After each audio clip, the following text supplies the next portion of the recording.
Greetings, compatriots. My name is James. I'll admit that I'm a little new to this whole posting videos online business, but seeing as I have a multimedia project in my latest college class, the timing feels right. So, just sit back, relax, and let me give you an all-encompassing journey through my creative literary process. Enjoy. Part 1. My inspiration. I get inspiration from my writing from a variety of sources. For my lyrics, it's usually popular music. I got all the classics. Coldplay, Keane, Flock of Seagulls. You name it, I've given it a spin. I also find inspiration from reading. Usually it's from history or historical fiction books, although I am open to the more unusual things as well. If you check inside one of my books, you'll likely find the interiors covered with markings, scribbles, notes, anything that denotes something interesting. I might find a turn of phrase, or sometimes just a name. If something catches my fancy and makes me think, I take it down. Who knows? It might turn into something pretty interesting. Of course, there's no on or off switch for creativity.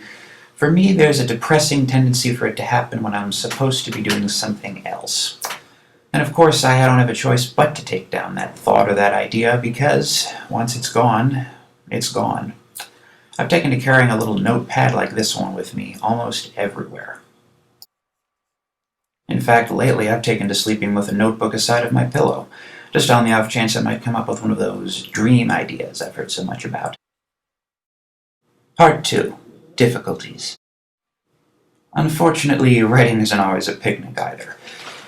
I'm a perfectionist. I don't want to put anything down in writing unless I'm absolutely, positively sure it's the best it could possibly be. It needs to be worded, arranged, the tone has to be a certain way. Any little thing can make me not think it's good enough. So I keep on modifying it. I go back, I delete, I try to reword it. This sort of thing can make getting started the hardest part of the writing process for me.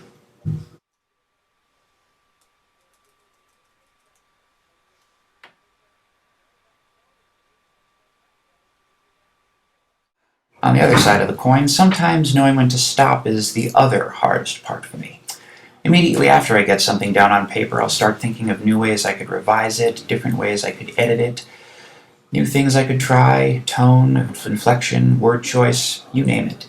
This would be perfectly fine if it was at the end of the document, after I was finished with the actual writing, but more often, it happens when I'm just trying to get down a single paragraph, sometimes a single sentence.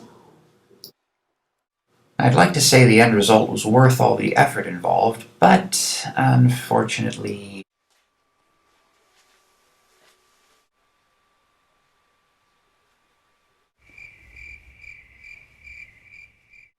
yeah, you get the idea.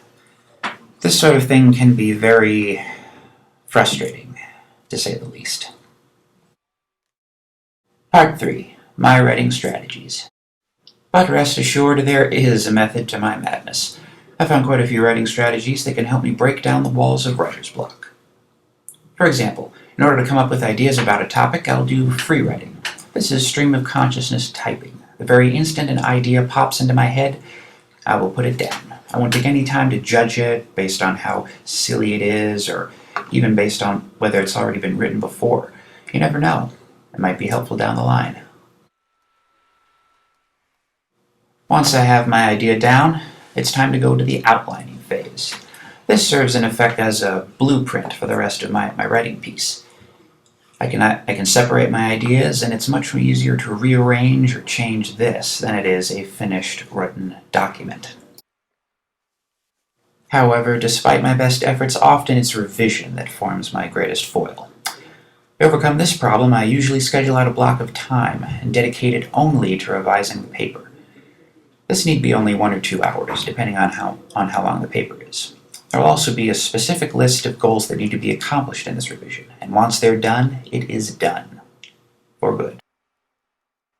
Part 4. The conclusion.